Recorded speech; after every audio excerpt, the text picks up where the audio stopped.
Hi, I'm Emily. I'm the Children's Ministry Director. Every Saturday and Sunday I arrive an hour and a half early for service and I stay an hour and a half late, and it's all to set up and tear down some tents and a fake fire, and people ask me, why do you do what you do? And then every Saturday and Sunday I jump around with kids and we play games and we tell stories about the Bible and we sing songs, and it gets a little bit loud and people ask me, why do you do what you do? So, for all of you who are wondering why I do what I do, here's your answer. It's found in the book of Mark. The disciples and Jesus are walking along the road, and the disciples were arguing about who was the greatest. And this is what Jesus' response was. He sat down and called the 12, and he said to them, if anyone would be first, he must be last of all and servant of all. And he took a child and put him in the midst of them. And taking him in his arms, he said to them, whoever receives one such child in my name receives me, and whoever receives me receives not me, but him who sent me. Isn't that interesting? The disciples were worrying about who was the greatest, and Jesus' response was, the greatest one is the one who serves the children. You know, children's ministry is more than just fulfilling that commandment, though, to serve children. It's an added blessing for those who do it.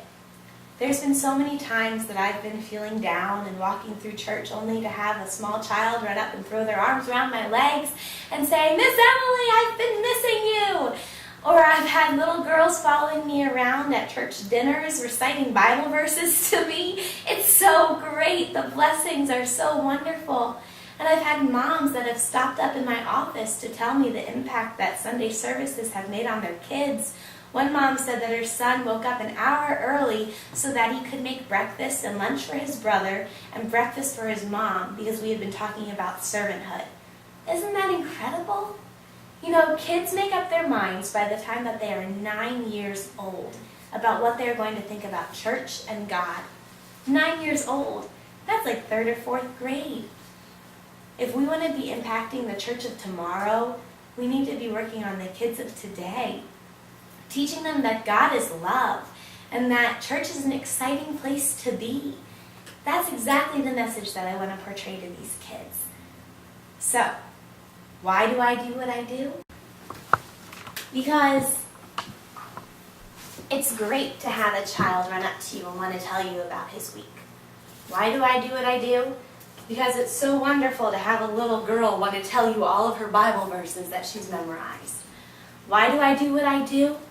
Because nothing beats hearing a mom talk about her sons that wouldn't come to church before and now want to come.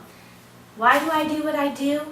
Because Jesus says, let the children come to me and do not forbid them, for such is the kingdom of heaven. Why do I do what I do? Because Jesus says, whoever would receive this child would receive me, and whoever receives me receives not only me, but him who sent me. Why do I do what I do? Because Jesus says, the harvest is plentiful, but the laborers are few. Why do I do what I do? Because Jesus says, it's better to give than to receive. Why do I do what I do? Because God's lit a fire in my heart. And there's nothing better than seeing a fire being lit in a child's.